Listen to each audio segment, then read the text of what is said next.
good morning dear students. Now we will start our lesson. Prepare yourself and pray first. Oke, sekarang buka bukunya halaman 118. Kita baca bersama.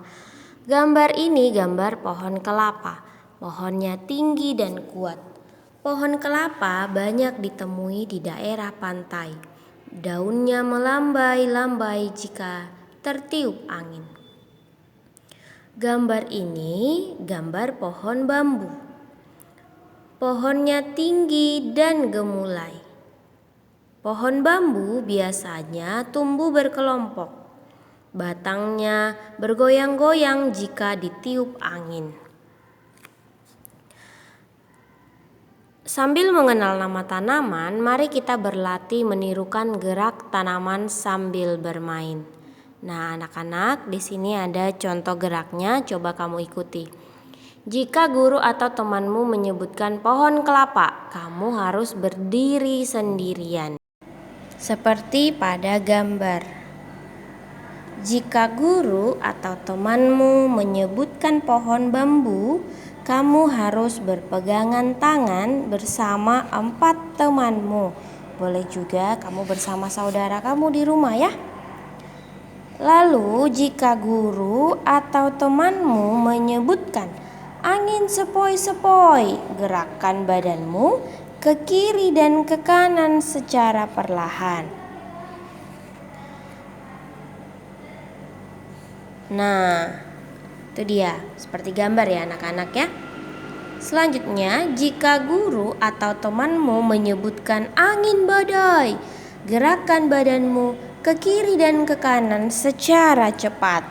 Nah, selanjutnya, jika guru atau temanmu menyebutkan pohon roboh, kamu harus jongkok. Nah, ikuti langkah-langkah berikut ini. Gerakan pertama, pohon kelapa berdiri tegak.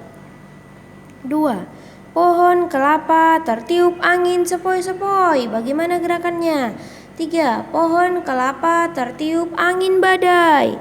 4. Pohon kelapa akhirnya roboh.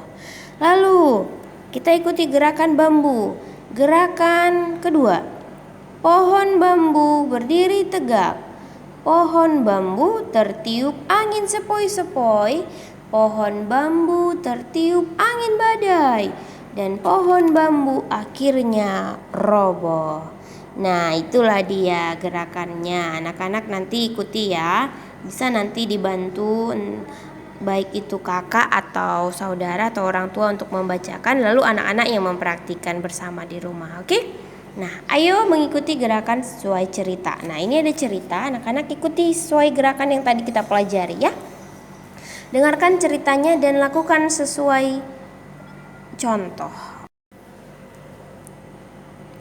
Oke, ini dia ceritanya.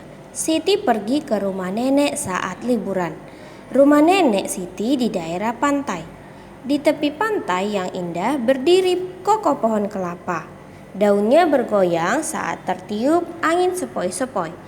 Di depan rumah nenek Siti tumbuh pohon bambu. Rumah nenek Siti menjadi lebih rindang dan sejuk.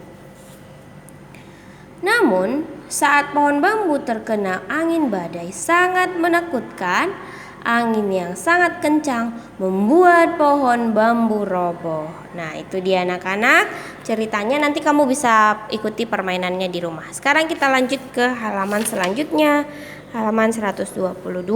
Mari kita ikutin. Tanaman terdiri atas beberapa bagian.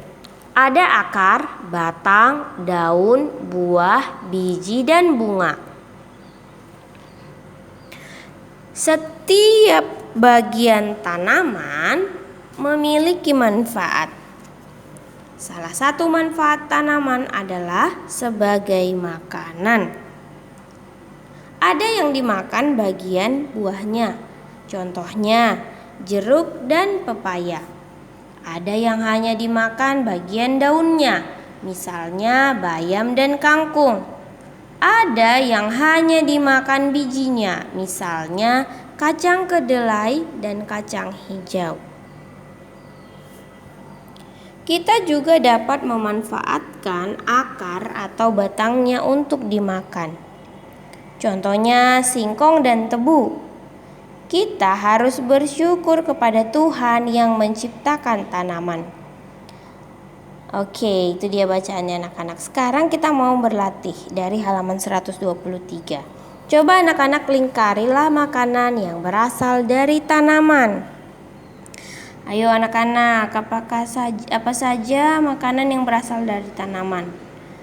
Apakah susu, jagung, nasi, tempe, es krim, ikan, daging, keju, atau buah-buahan? Ya, tentu saja. Jagung berasal dari tanaman, nasi, tempe, lalu ada buah-buahan, ya kan? Sisanya itu berasal dari hewani, kayak seperti susu itu dari hewani. Nah, ini jagung berasal dari tanaman. Dari tanaman jagung menghasilkan buah jagung. Nah, itu dia. Lalu ada nasi, ada tempe, ada buah-buahan yang berasal dari tanaman. Nah, anak-anak sudah tahu ya. Sekarang tariklah garis dari gambar ke nama bagian tanaman yang biasa dimakan. Nah, ini ada, coba anak-anak ikuti ya. Nah, coba misalnya jeruk. Jeruk, bagian apakah yang biasanya dimakan? Coba ikutin. Apakah bagian dari jeruk yang dimakan? Apakah biji, daun, buah, batang, akar, atau bunga? Nah, anak-anak pasti sering makan jeruk, bukan? Nah, jeruk itu biasanya dimakan adalah bagian buahnya. Lalu singkong. Singkong biasa dimakan bagian apa, Nak? Bagian akar. Kangkung. Kangkung dimakan bagian daun. Dan sawi juga dimakan bagian daun, ya. Iya, begitu dia anak-anak. Nah, mudah sekali kan anak-anak bagaimana menikmati pembelajaran tentang tanaman? Iya, semua tanaman ini ada di sekitar kita dan biasanya kita makan dan sebagainya. Kita lihat seperti ini, ada tebu, ada kol, ada padi, dan ada kedelai. Coba anak-anak, tebu bagian apakah yang dimakan? Apakah biji, daun, batang, buah, akar, dan bunga? Coba anak-anak ikuti ya dari halaman 124. Lalu kita akan lanjut baca. Berbagai tanaman dapat diolah menjadi makanan. Kita dapat membuat sayur menggunakan kangkung. Kita dapat membuat makanan tradisional dari singkong. Apakah kamu tahu nama makanan yang terbuat dari kedelai? Ayo anak-anak bisa tidak ya? Iya, kalau makanan tradisional dari singkong adalah tape. Kalau dari kedelai, tempe, ya kan? Mari kita baca bersama teks berikut ini. Membuat sayur sup bersama ibu. Hari ini Siti membantu ibu memasak. Siti dan ibu memasak sayur sup. Siti membantu ibu membersihkan sayuran. Siti juga membantu ibu memotong sayuran. Ibu Siti pandai memasak sayur sup. Sayur sup buatan Ibu Siti enak rasanya. Nah, perhatikan kalimat ataupun cerita yang ada. Coba anak-anak temukan 3 kalimat pujian yang ada di cerita. Mudah sekali menemukannya, ya kan? Misalnya yang pertama itu adalah Siti anak yang rajin. Siti membantu ibu membersihkan sayuran. Nah, itu bisa kita buat berdasarkan ceritanya karena Siti itu memang rajin membantu ibu. Nah, kita lanjutkan. Pohon pepaya banyak manfaatnya. Bagian buahnya dapat dimakan. Bagian daunnya juga dapat dimakan. Biji pepaya dapat ditanam kembali. Biji pepaya tumbuh menjadi tanaman baru. Petani menanam biji pepaya. Petani rajin merawat tanaman pepaya. Pohon pepaya tumbuh dan berbuah. Buah pepaya dipanen dan dijual. Seorang petani membawa hasil panen pepaya ke pasar. Petani membawa 2 keranjang buah pepaya. 1 keranjang berisi 23 buah pepaya. 1 keranjang lainnya berisi 26 buah pepaya. Berapa banyak buah pepaya semuanya?